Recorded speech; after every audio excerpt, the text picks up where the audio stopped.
Welcome everyone. Welcome to the second session on linear regression. In last session, we covered the basic concept of linear regression and we just came across the equation y is equal to mx plus c. We had a introduction to simple linear regression. We built a linear regression model in Excel. Then we imported a data file. The file which we are using is income expense data.csv. The file can be downloaded once you log in, and in the complementary section the file is available. This is the file that we are working on. We'll continue with this file and build our linear regression model, and today we'll try to understand the concept of R squared. So let's get started with R squared. What is R squared? When you are building a model, how good is your regression model? How good your regression equation is fitting on the data? To measure that, we have a model performance measure called R squared. You already know, in a linear regression, you predict, the regression equation predicts a value, and that value we compare with the actual value, and the difference between the predicted value and the actual value is called error. And the linear regression model, which makes use of ordinary least square technique, tries to minimize the sum of squared error. Remember, once again, it tries to minimize sum of squared error. It does not try to minimize sum of error, because error can have positive and negative values. So you actually take a square term and you try to minimize the sum of the squared term. Now, before I get into R squared formula and what is R squared, let's just have a practical, straightforward discussion. Assume you have got data of 50 households or 500 households. You have got data of households. The income information and the expense information of the household is everything available. And you quickly in Excel compute what is the arithmetic average, what is the mean expense of the household. Some household is spending 50,000 rupees per month. Some households are spending only 5,000 rupees per month. The average comes out to be rupees 18,818. Now you are asked a question. What is the monthly expense of household X? That X is unknown. That which is that household? I'm not giving you any information. Where is this household X located? Is it in uptown, or is it in some very poor location of the city? I'm not telling you what is the income of that household. No information provided. Only that you know is, when you have this 500 household data, you computed an average expense. The number came out 18,818. And now randomly I ask you, hey, can you tell me what would be the expense of a household X?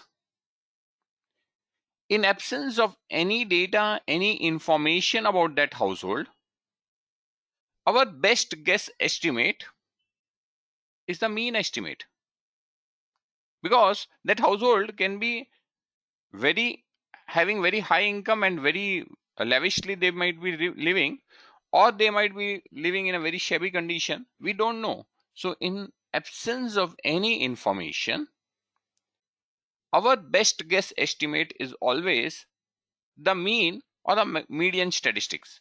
In this case, because mean is given to you, we will go with the mean statistics. Now, if I give you an information that the income of the household X, for which you have to estimate the expense, the income of that household is rupees 10,000. Obviously, the moment I give you the income information, logically, we know if a family is earning rupees 10,000 rupees per month, in that case, they would try to ensure they live within their means. So they will try to ensure their monthly expense, their monthly budget does not exceed rupees 10,000. So the estimate in this case will be a number which will be definitely below the mean of the overall data, which is 18,818. If I tell you that the monthly income of the household is rupees 50,000, obviously your estimate of the monthly expense will be a number which will be above the mean 18,818. This is very logical. Now, only thing what we are doing is, in a linear regression, when income and expense information both is given, we regress the expense with respect to income, build a equation. Now, once we have a linear regression equation for any income information, we can predict what is the likely expense of the household. How good is the mathematical quantification of this linear regression equation? How accurate is our equation? If I have to measure in some way, in that case, I require a model performance measure, and that model performance measure, which one of that which we use in linear regression, is called R-squared. With this background of what is R-squared, let us now get into technical definitions of R-squared, the concept and the calculations. R-squared. R-squared is a statistical measure that represents the proportion of variance in the dependent variable as explained by the independent variable in regression. This is a very technical definition. But the concept I have already explained through the example. R-square is a measure which tries to tell us how much we are able to explain our dependent phenomena. In this case, the dependent phenomena is expense. How much accurately we are able to explain expense based on the independent. Independent here is income. How good income is able to predict the expense. A quantification of this is R-squared. We are making use of lots of technical terms, proportion of variance, how well the model is able to explain what percentage of variance of the dependent is explained. All of that will get clarified once we get into the calculation of R-squared. So you will have to just hold on for a while. R-squared, there's a other name. It is called coefficient of determination. The coefficient of determination is very simple in an English language. It's a measure of how much we are able to determine the target phenomena. And that's what is R-squared. Are we able to determine 80%? Are we able to determine 70%? How accurately we are able to determine? That is R-squared. So obviously, when I say 80%, 90%, it has to have a value which ranges between 0 to 1. It cannot exceed 100%, right? So the value of R squared ranges from 0 to 1. When you are building a linear regression model, whether your model is good, bad, ugly, it depends on R squared value. Higher the value, better is your model. And when we build a linear regression, we try to aim to have the model R squared 0.8 or above. At least we should be able to explain 80% of the phenomena, right? So 0.8 or above for a regression model is considered to be a good regression model. With this background, we now get into the calculation of R squared. There is a formula, all of this thing, technical stuff is given here. Okay. So let's first jump into Jupyter Notebook, build an equation, get into Excel, and we'll get back to this screen to understand the R squared calculation. Okay, I just get into my Jupyter Notebook. Okay, this is not where Jupyter is. Sorry, this is where my, oh, this is where my Jupyter Notebook is. Yeah. Okay, let me get into full screen. It's, yeah, 125%, F11. Okay. Step 1, we import some basic libraries. Shift enter.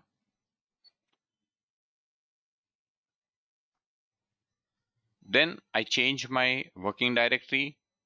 This is my directory where my data file is there. So I'm changing my directory, and then using pandas.read CSV, I'll read the file. Shift enter. My file has been read. We have already seen that whenever we build a regression, we should first visually see. I'm not getting into those things now. Correlation is there. Note down the correlation 0.64. Let me just run the code in sequence. Shift enter, then shift enter. This is 0.64. Remember this number. We'll come back to this number later. And I am now running the regression, building the model, and I want to see the model equation.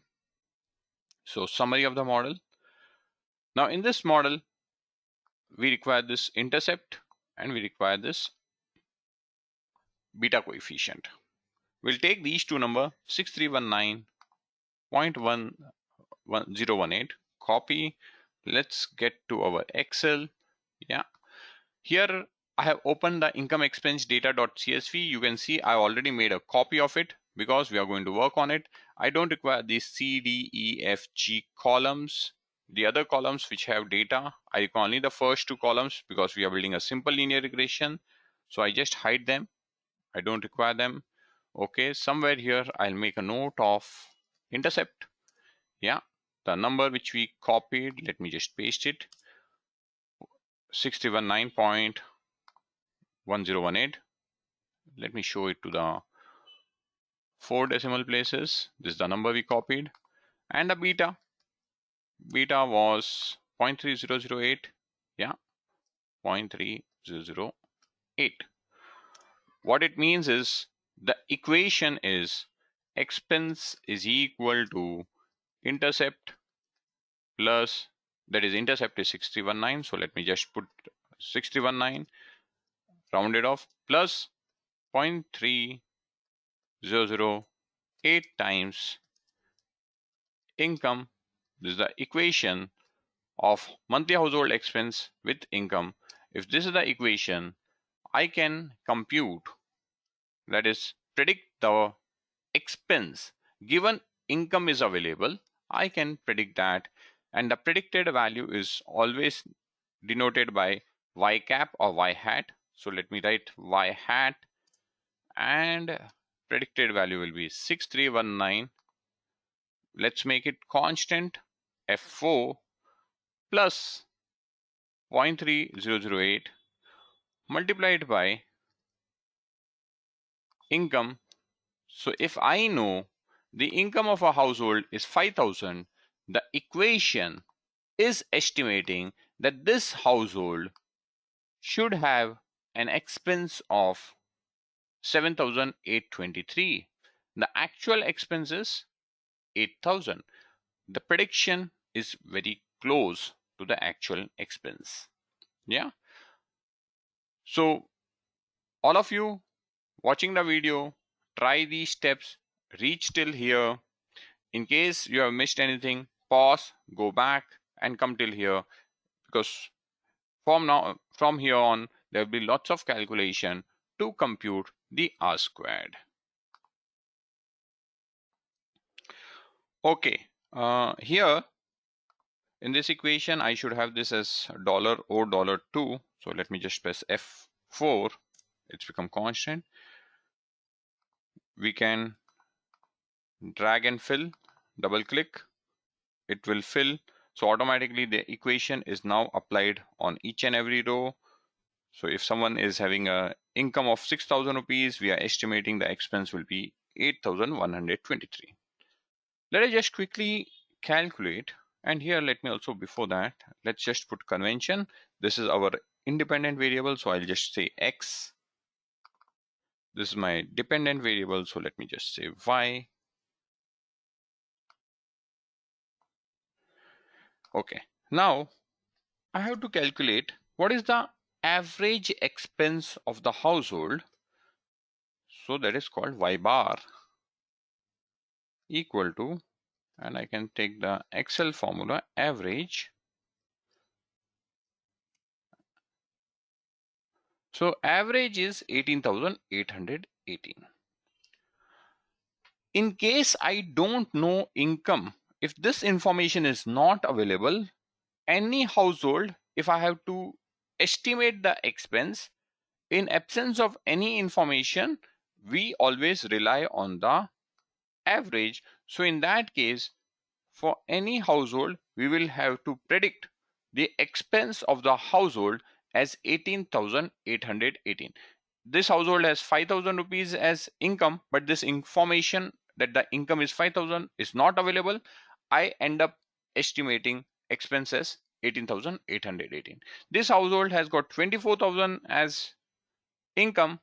I don't know have this information.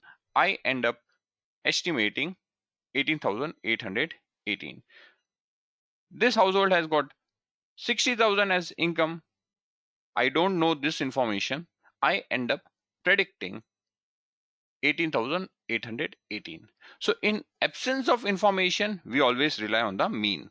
So if we rely on mean in absence of information, our error would have been y minus y bar. Okay, so what would have been the error in each of these cases? This is y, this is minus, this is the bar. I'll make it constant, F4. So for each of the household, our estimate would be way off this much. Somewhere it would be negative and somewhere it would be positive. Sum total of this will be 0, because anything that you take as a difference with respect to the mean, in that case it has to be 0. So this is my error. Because of the information, we are able to make more accurate estimation. So what is my model error?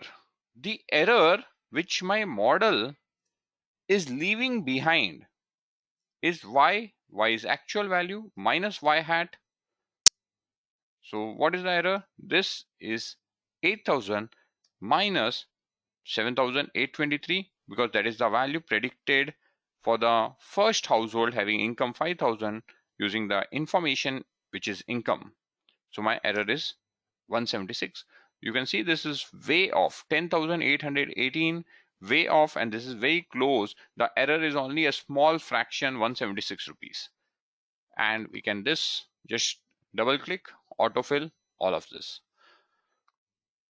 This information, y minus y bar and y minus y hat, for each and every row, we can represent visually. Now I'm going to show the visual representation in our blog. And this is where I come back to the blog. Let me just zoom in. F11. Let me increase the zoom. Yeah. Okay. So here, let us just imagine one particular data point from the data.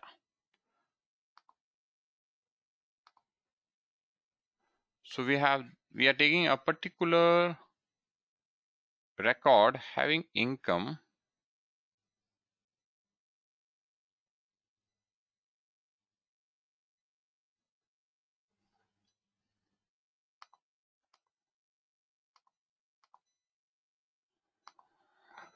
here. We are taking a particular record having income of 60,000.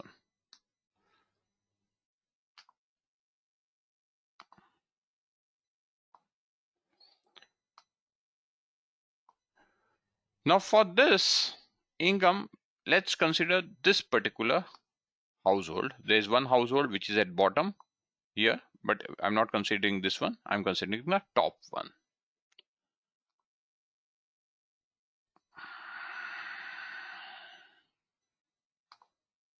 Sorry.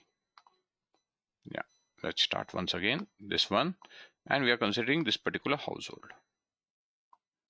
Okay, we have this particular household. If we don't have a model, this purple line y bar is my mean estimate.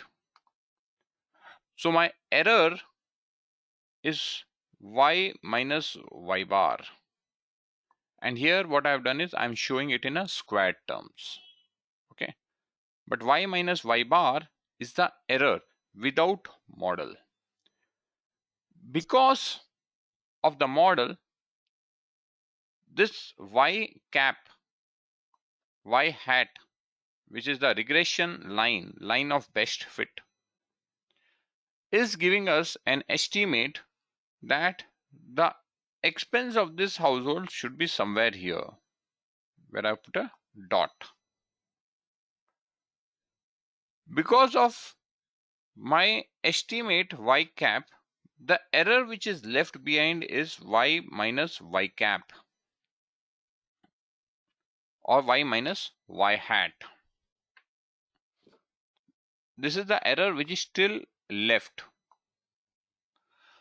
Visually you can see for the household A, for this particular household A, earlier my error y minus y bar was too big.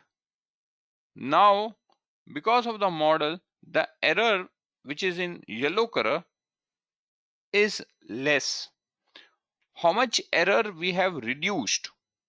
The amount of error we have reduced is y cap minus y bar.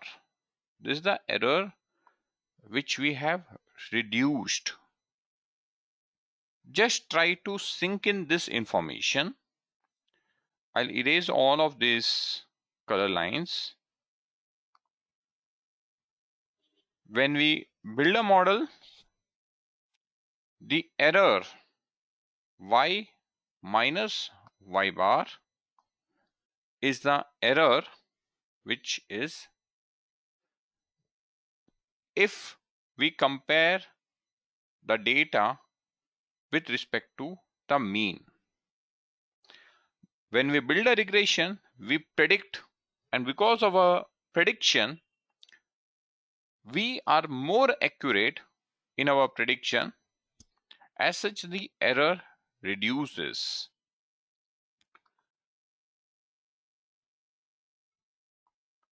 So remember, in regression, we minimize sum of squared error. We don't minimize sum of error. That's why here in the plot, in the image, all of the term has been shown with the squared terms. Let's just quickly see terminologies. each and every terminology. Let's get into those.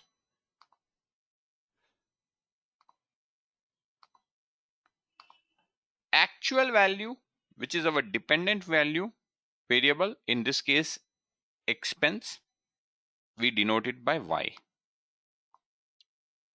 The symbol y is used to denote the actual value of the dependent variable. Independent variable is denoted by x. In this case, it is income. The mean is shown by y bar, the purple line in the above plot.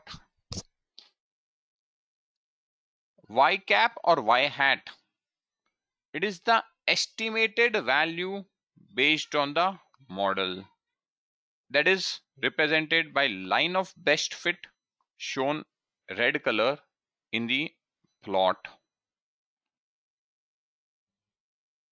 Y minus y cap is error. Y is the actual value, y cap is the model predicted value, that is error.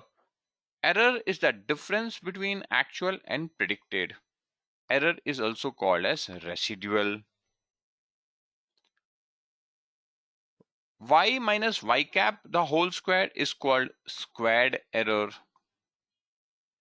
If I calculate y minus y cap, here I have shown y minus y cap the whole square for one data point A, but here we'll be actually calculating y minus y cap for this data point also, we'll be calculating for this also, we'll be calculating for this also, for this also, and then taking a sum of all of these values. So when we do a summation of all of these values, it becomes summation of y minus y cap the whole square, and that is called as sum of squared error. So that is represented here, sum of squared errors. Other terminology is residual sum of squares. Despite we building a model, we are not completely able to eliminate the error, and that's why sum of squared error is left. However, there is certain amount of reduction in error which is shown by the green color. How much is the reduction? Reduction is y cap minus y bar the whole square. If I take a summation across all the data points, that is called as sum of squared regression. It is the amount of error which has been reduced because of the model. If this entire model was not there, we would have predicted each and every observation to be equal to mean. In that case, we do y minus y bar the whole squared. When we do calculation with respect to mean, it is called as sum of squared total. So these are terminologies, and this is the pictorial representation. Now each and everything has to be done calculated in Excel. So we come to Excel. So here first y minus y bar, we square it. So y minus y bar the whole squared, this multiply by the same number and double click. Summation of all of these values. Summation of all of these values is called sum of squared total. So let's just type that, sum of squared total, it is equal to sum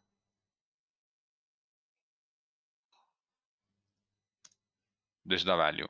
This number, don't bother about this number. This number by itself does not have any meaning. So don't bother about what is this big number in front of us. Ignore it. It is called sum of squared total. Y minus y hat is error, but we don't minimize sum of error, we minimize sum of squared error. So I need to compute y minus y hat the whole square. So let's just do that. Y minus y hat the whole squared. This is equal to this number multiply this number itself. Double click, autofill. Once again, we do summation. So this is the sum. Once again, we have got some big number in front of us. So let me just Control X, Control V, and here let me write it SSE. And oh, sorry, Control, yeah. So this is merge sum of squared error. This is also called as residual sum of squares. Why? Despite building the model, we have not been able to eliminate the error completely. This much amount of error is still left behind. That is residual. So square of this is called residual square, and that is residual sum of squares. So the other terminology, residual sum of squares. Okay. So this is what we have. I can write here for more clarity, without model, this would be my total error. And here I can say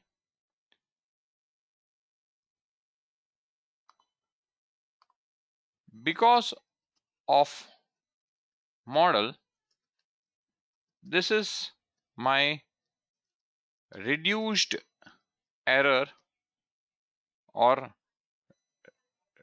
residual sum of error, square error, right? This is not total error. This is something which is left behind despite building a model. Obviously, there is a error reduction. So how much is the error reduction?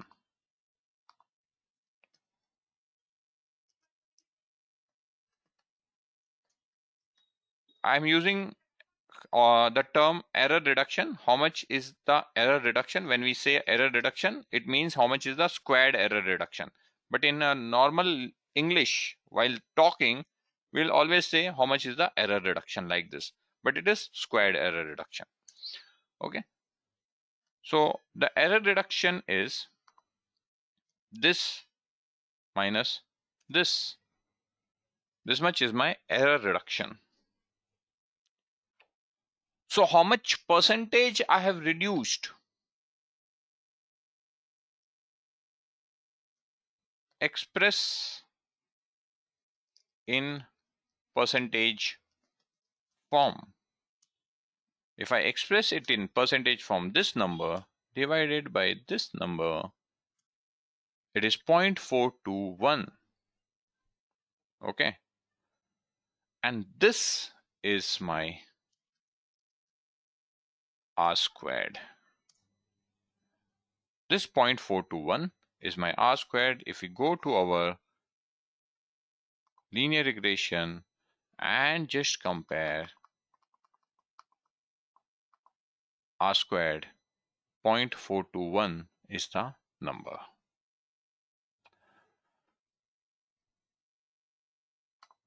So we have just calculated the R squared, or rather than saying how much is the error reduction here, I'll rephrase this statement now. How much is the explained component. Now we'll come to this very shortly, but for now, quickly try to understand this much and do the calculation at your end in Excel, and then we'll see what is this explained variance, unexplained variance, and the significance of R squared.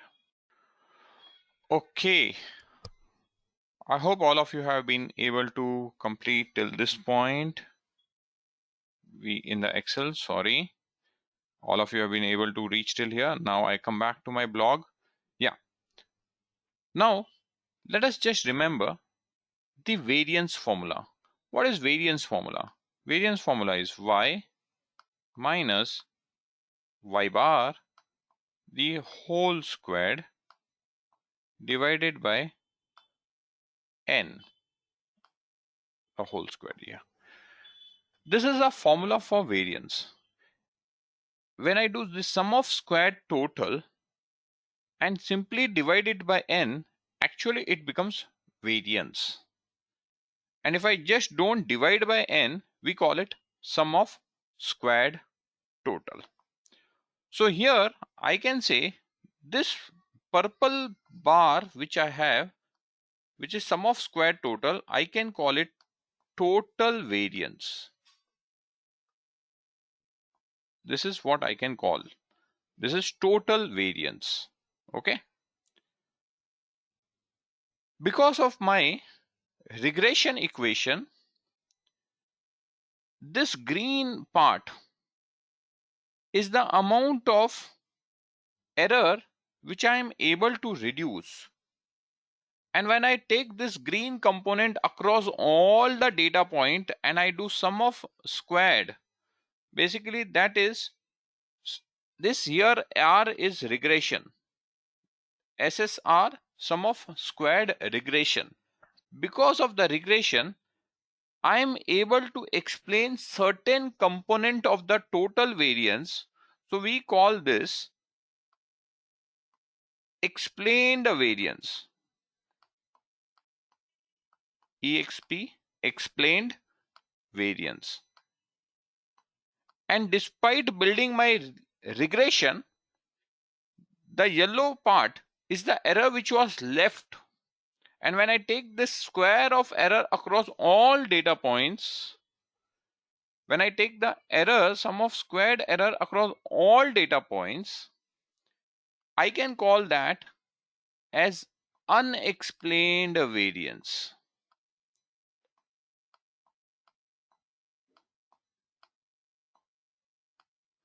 So total variance has got two components. One is called explained variance. The other is called unexplained variance. How much variance I am able to explain as percentage of the total variance is my R squared. Just imagine all of these numbers you divided by n. This becomes total variance. This becomes my unexplained variance. This becomes my explained variance. So I'm now explaining the terminologies in a different way. Earlier I was using error term, squared error, but now I am converting them in a more explainable, business intuitive form. Total variance. Total variance is broken down into two components, explained variance and unexplained variance. Our objective of model is to explain the dependent phenomena using the independent parameters.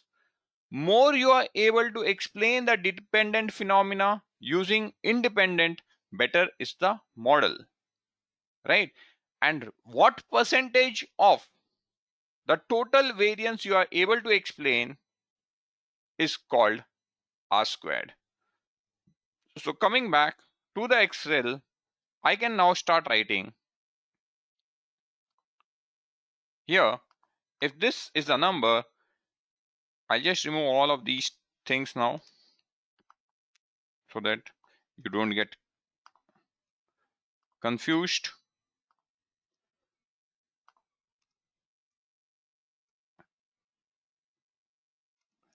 So first is this formula. Once again, let's go up.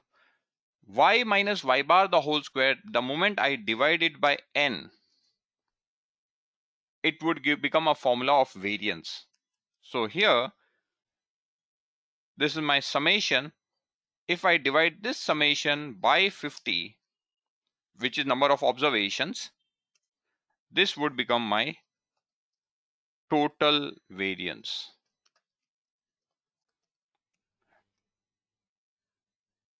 This is the component which is sum of squared error. And if this sum of squared error, just like we have divided the above number by 50, because 50 is the number of observation, if I divide this also, I can say this is my unexplained, because this is the error which is still there. So I can call this unexplained variance. Now, explained variance is equal to total variance minus unexplained variance. We can express the equation like this.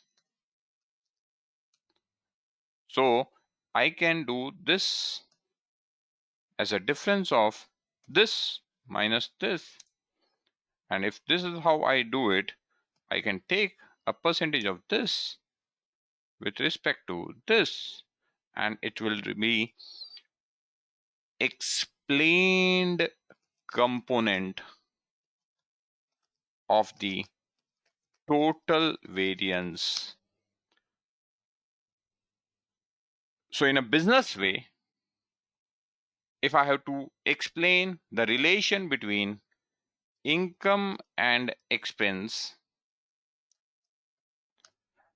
I can say 42% of the variance in expense is explained by the model, and here the model is only a single variable model, that is having only income as an independent variable.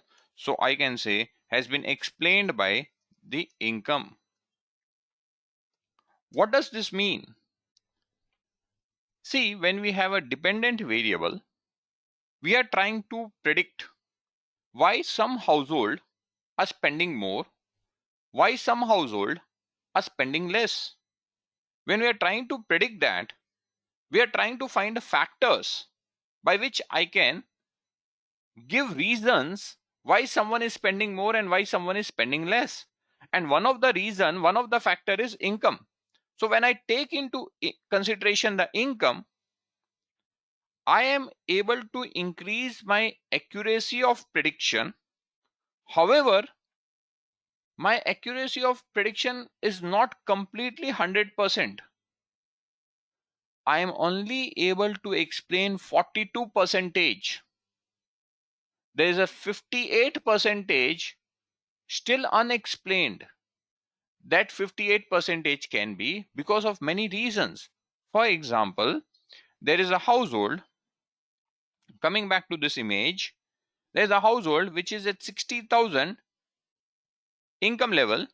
Someone is spending 50,000 and the other person is just spending 10,000. Probably in this household where there is 60,000 income, the one which is spending 50,000 may have 10 members in the family, whereas the one which is just spending 10,000 may have only 2 members in the family. What it means is, definitely income helps you explain the expense of the household, but expense of a household is not completely dependent on income. There are other factors like family size, the location where they are staying, whether they are in an urban location or a rural location, their lifestyle, their age groups, and so forth. That element is still unexplained. Income in this case is able to explain only 42%.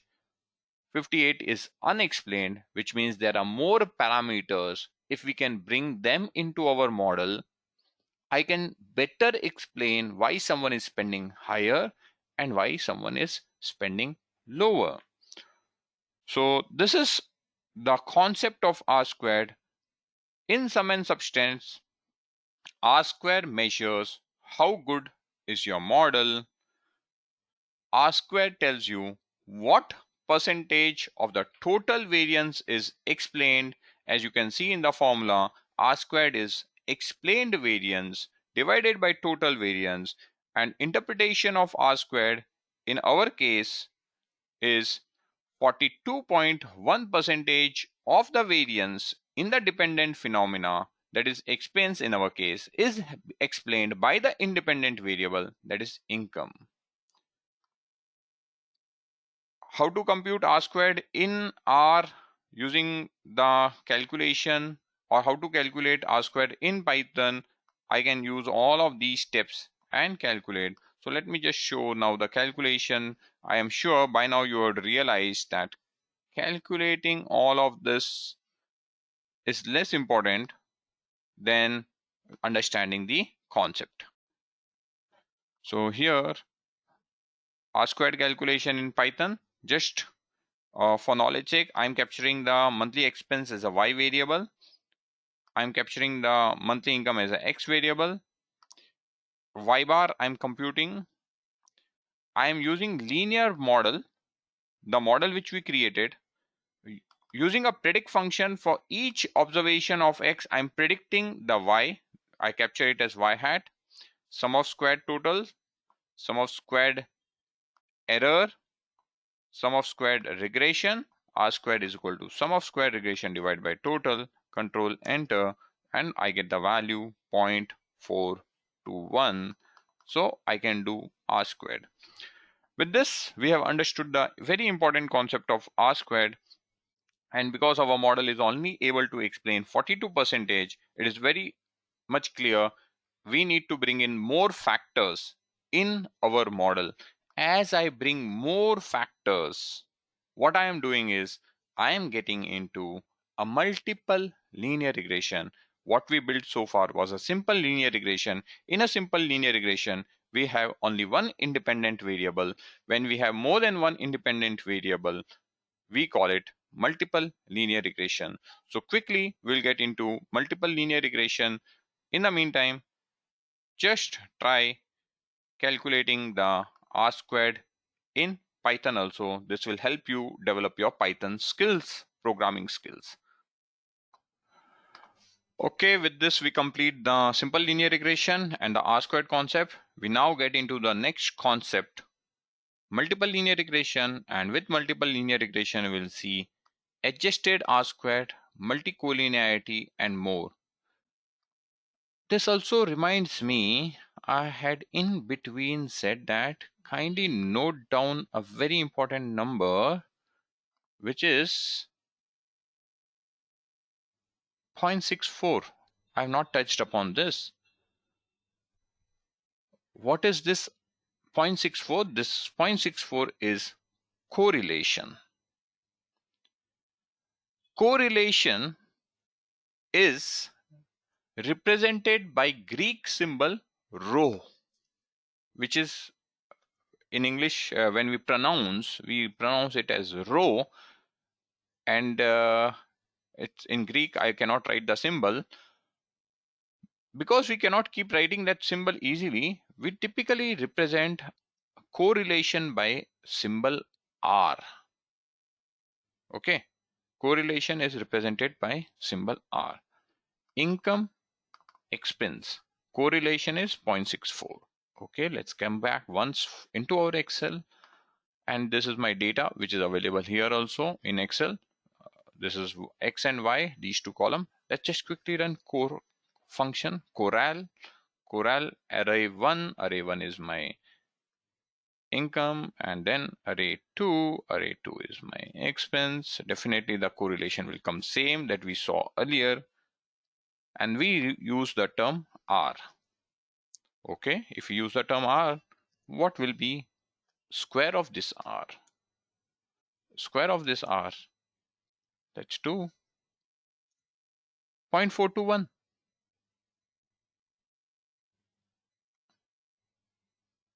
0.421. 0.421. These two numbers are matching.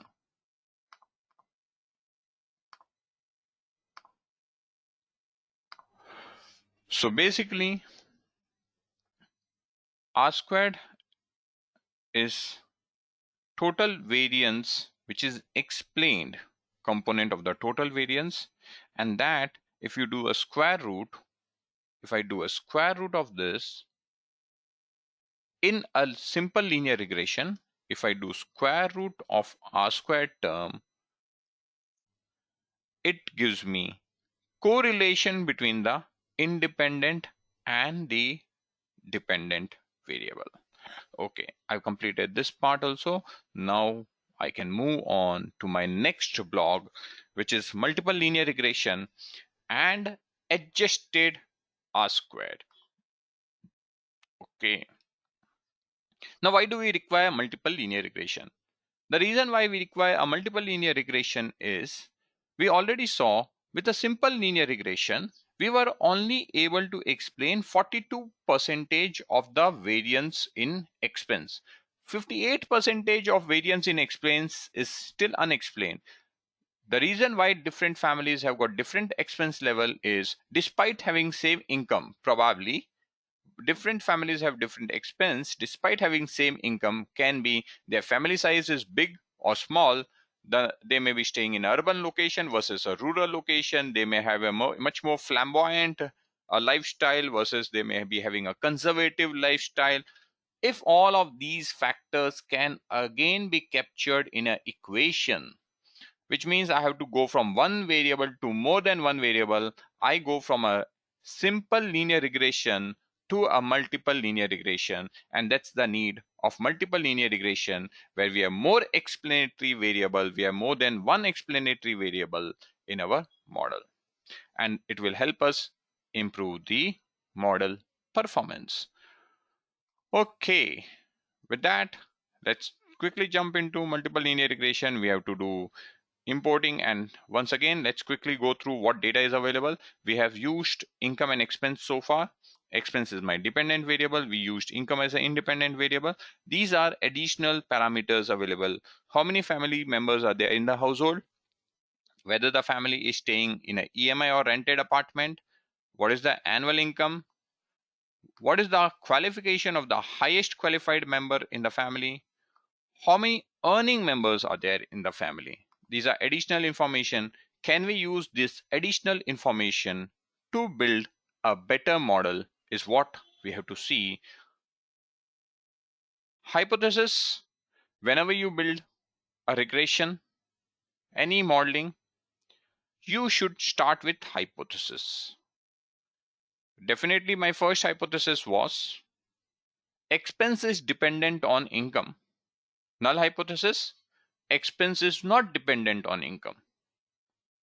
Alternate: expense is dependent. Now, if I have to frame more hypothesis, a family which is of a smaller size, their expense will be less, versus a family which is of a larger size, their income should be more, their expense should be more.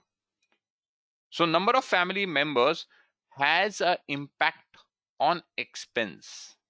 Alternate hypothesis. What will be null? Null hypothesis will be expense of a family is not dependent on how many family members are there. It is logical that expense is dependent on number of family members, but still when we frame hypothesis, it's a hypothesis.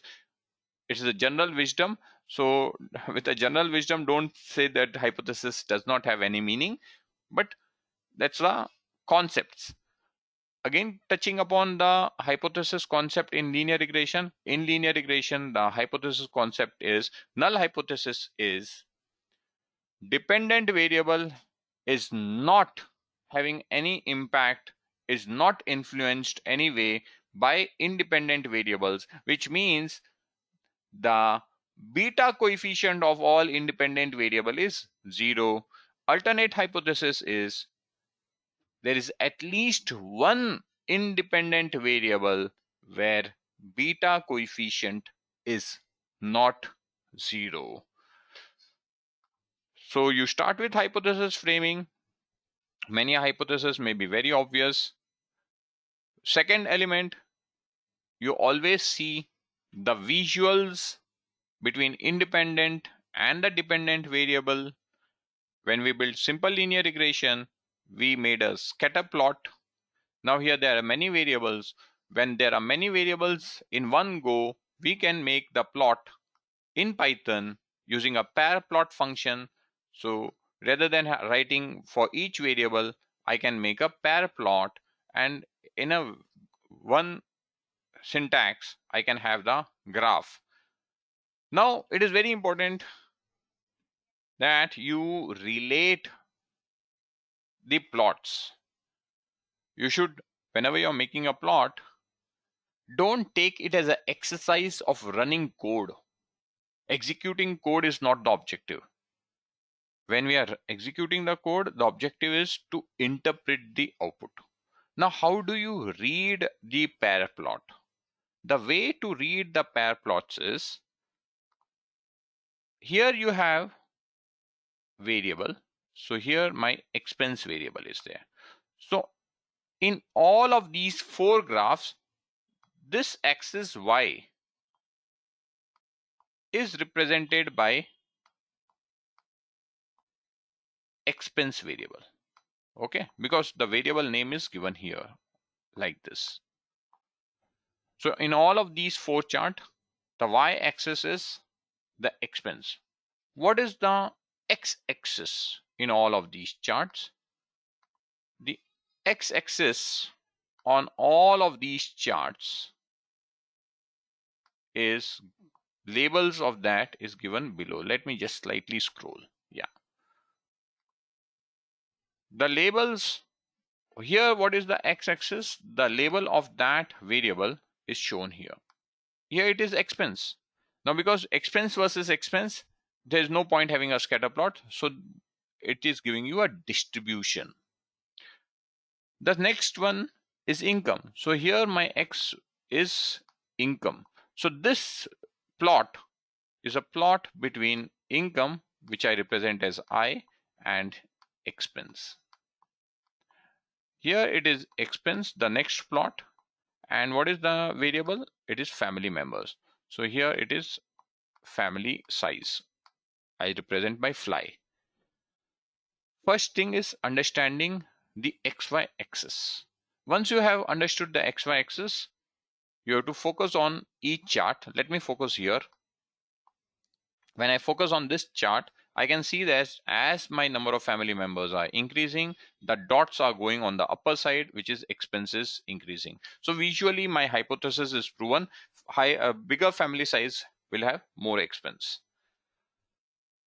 Now the next one, EMI or rent. So here, EMI and rent. What I can see in this graph, there is some concentration of dots. Here, there is a concentration of dots. And this concentration is because there are many families which are staying in their owned apartment. They are not staying in an apartment where they are still paying the EMI or rent, which is their expense is zero. So this is the distribution, and the rest of the data point is for those who have got EMI. So which means there's some, the trend is not very clear. And if the trend is not very clear, I need to scroll down and see what is the distribution of this variable. Okay, I see this variable does not have a normal distribution. You can see there is a huge skew. Good amount of data point is having zero expense, zero EMI or zero rent, and then there is a small flattening like this, which means the point I have to note down in my memory is this variable is skewed, whereas other variables you see is more normal distributed. If they are not completely normal, but they are more fairly distributed. They don't have a huge concentration of values at certain data value point. Okay. This kind of interpretation when you are making the charts is very critical. Why this specific thing will become important, we'll see later on when we see importance of variable transformations in building linear regression. But the point is checking the trends. There's a positive correlation. there is a positive correlation. What is the trend at a broad level? Capturing that is a very important skill as a data analyst. Okay, so don't focus only on executing codes. Focus, put some time interpreting the charts. Having interpreted the charts, you make some inferences. I've given certain inferences which I've given here. We then get into model development. Okay, so let's just get into our Jupyter notebook. So here we completed till here. We now get into this R squared. This is the SNS. SNS is Seaborn, the pair plot. I just run it. Control enter.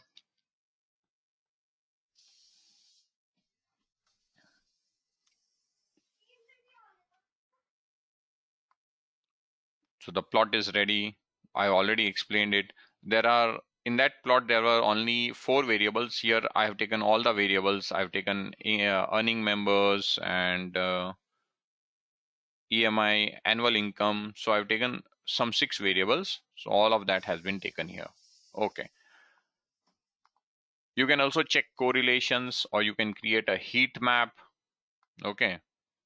So here I'm just checking correlation between income and annual income. Obviously, monthly income, annual income, there are 2 independent variables. They have got very high correlation, or I can create a heat map of correlation between all the variables, and the correlation between all variables.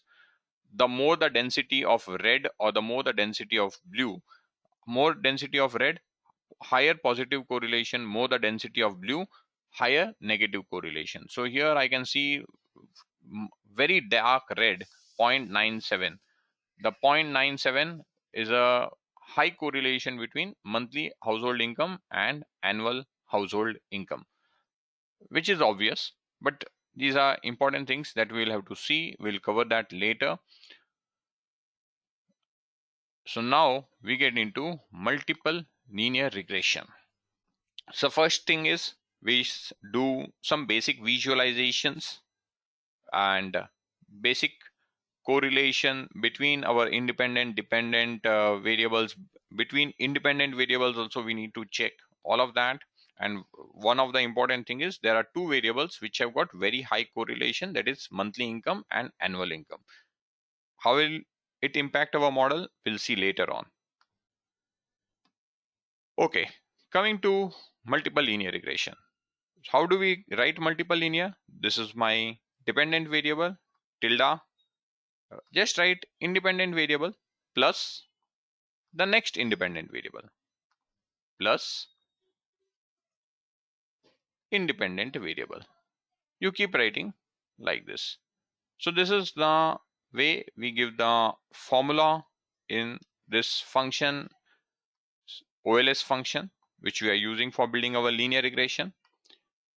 And having given that, we call fit. Fit is to fit the regression between your dependent variable and the independent. And then we do summary. Control enter. Just by adding one more variable, my R squared has improved from 0.42 to 0.57, which means I am now able to explain 57% of the variance.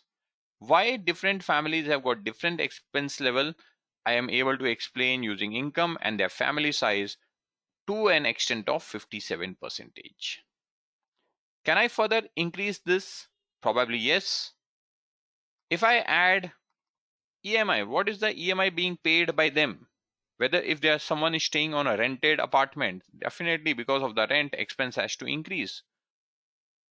And this slash, note down this slash because my equation is running on multiple lines. That's why I have put this slash here. Okay. Control enter. Now if I fit with 3 variables, my R squared has gone up to 0.698. That is almost 70%. I am able to explain 70% of the target phenomena dependent variable.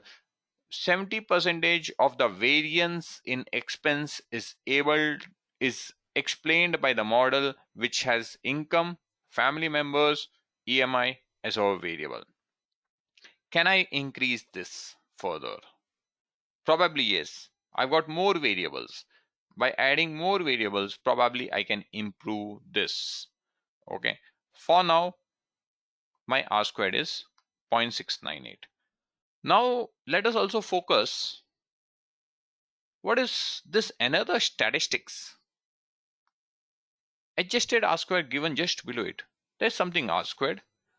They have given one more statistic, adjusted R squared. What is this adjusted R squared? The point is, when we build a multiple linear regression model, we use adjusted R square as a model performance measure and not R square. Why? We'll shortly understand why we use adjusted R square. In the meantime, quickly execute this piece of code and get the output, and then we'll get into further explanation of adjusted R squared.